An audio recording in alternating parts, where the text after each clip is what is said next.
আসসালামু আলাইকুম, hello viewers, কেমন আছেন? আশা করি সবাই ভালো আছেন। এখন আমি উলুসরা গ্রামে চলে আসছি।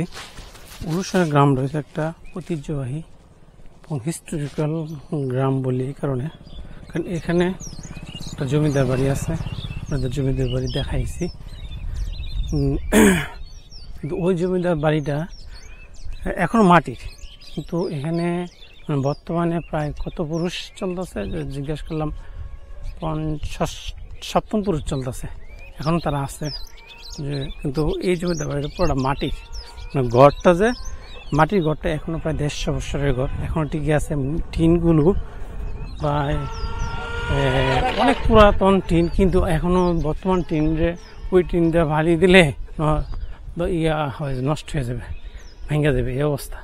তো এখনো এগুলো ঠিক আছে। এই কারণে বললাম গ্রামটা অনেক ঐতিহ্যবাহী গ্রাম। এই কারণে বললাম এই গ্রামে ম্যাক্সিমাম হচ্ছে মাটির বাড়ি, কারণ লাল মাটি, তো এলাকাটা লাল মাটি। পাশে হচ্ছে শীতলক্ষা নদী, অপোজিট পাশে হচ্ছে ময়মনসিংহ কিশোরগঞ্জ থানা, গফরগাঁও ইউনিয়ন, গফরগাঁও কিশোরগঞ্জ জেলা, গফরগাঁও থানা। ওই পাশটা ওইদিকে যাচ্ছে না, এখানে দেখা যাচ্ছে।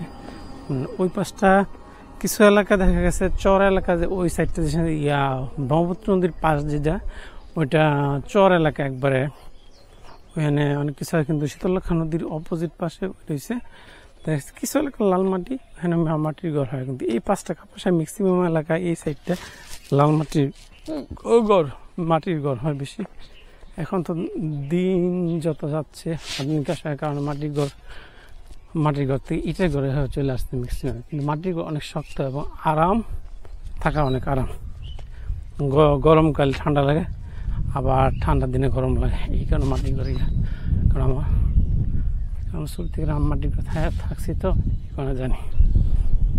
কিন্তু গ্রামে দেন এই যে এই সাইড আমাদের আমরা ভাষা বলি দাঁড়া বলি, মানে নিচু যেটা কাপাস এলাকায় এই সাইডগুলো, কিছু কিছু এলাকায় দাঁড়া বলে, কিছু এলাকা বন বলে, চর এলাকায় এগুলো বন। আবার নদীর সাইড যেগুলো চর বলে, বন বলে। আর বিলের সাইডগুলোকে বলা হয় বিলের সাইডগুলোতে দাঁড়া, বা কাপাস এলাকায় এই বিলের সাইডগুলোকে দাঁড়া বলা হয়। ম্যাক্সিমাম খালের পাশ বিলের সাইডগুলোকে দাঁড়া বলা। এক এলাকার কথা এক এলাকার গালে এক এলাকার বলে একটা কথা আছে না, এই টাইপের। রাস্তাটা নতুনভাবে করতেছে, তো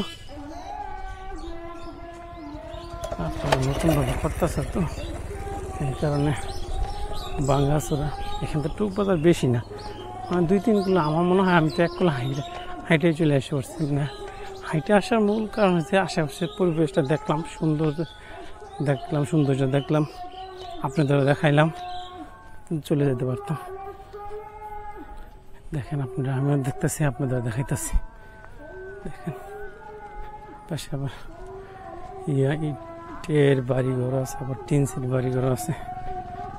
দেখাইতে থাকি আপনাদের, আমি দেখতে থাকি, আপনাদেরও দেখাইতে থাকি। আর একটা কথা বলি, আমি এত কষ্ট করে ব্লগ করি, বিভিন্ন জায়গায় যাইতেছি, ঘুরতেছি, কেমন লাগে ব্লগটা এটা আমাকে কমেন্টস করে জানাবেন। আমি কোন টাইপের ভিডিও চান আমাকে বলবেন, আর বেশি বেশি শেয়ার করবেন, সাবস্ক্রাইব করবেন, আর বন্ধু বান্ধব আত্মীয়স্বজনের কাছে শেয়ার করে দেবেন। তাহলে আমি ভিডিও করতে আর উৎসাহিত হব।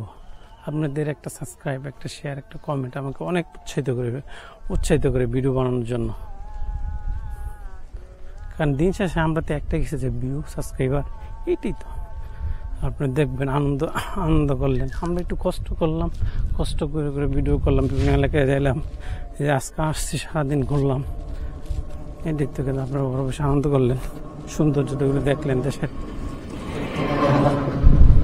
সৌন্দর্য দেখলাম, নিজে একটু আনন্দ পেলাম, আমি আপনাদের আনন্দ দিলাম ভিডিওর মাধ্যমে। সামনে যেতেছি কিছুক্ষণ, আর প্রায় 1 কিলো চলে আসছি। দেখেন দুন বসে রাস্তার দুন বসে ধান ক্ষেত, ধানে এগুলোতে আসে, এই আমরা এগুলো বলি ঠুর চলে আসছে। আবার রাস্তার পাশে মাটির বাড়ি, ভালোই লাগতেছে, হাঁটতে ভালো লাগতেছে আমার কাছে। পাশেই দেখেন ওই পাশটা হচ্ছে নদী, শীতলক্ষা নদী, দেখতে পারতেছেন কি আমার? ওই যে দেখা যাচ্ছে না, ওই পাশটা হচ্ছে শীতলক্ষা নদী, ওই পাশটা হচ্ছে কিশোরগঞ্জ জেলা, গফরগাঁও কথা না। আমি গফরগাঁও যাব, আজকে তো যাওয়া সম্ভব না। আচ্ছা, বাড়িছি পরে একটা উদ্দেশ্য, যে কোনো একটা ভিডিও করার একটা উদ্দেশ্য নিয়ে বাড়ি আজকে জমিতে বাড়ি আসবো, এই কারণে এই উদ্দেশ্য নিয়ে আসছে থেকে এই সাইডে ব্লগ করলাম।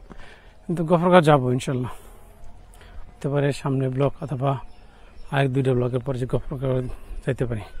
যেহেতু আমি পাকুন্তে গেছি, স্বাভাবিক গফরগাঁও যাবো, গফরগাঁও দেখে আসবো। আমিও দেখবো, আপনাদেরও দেখাবো।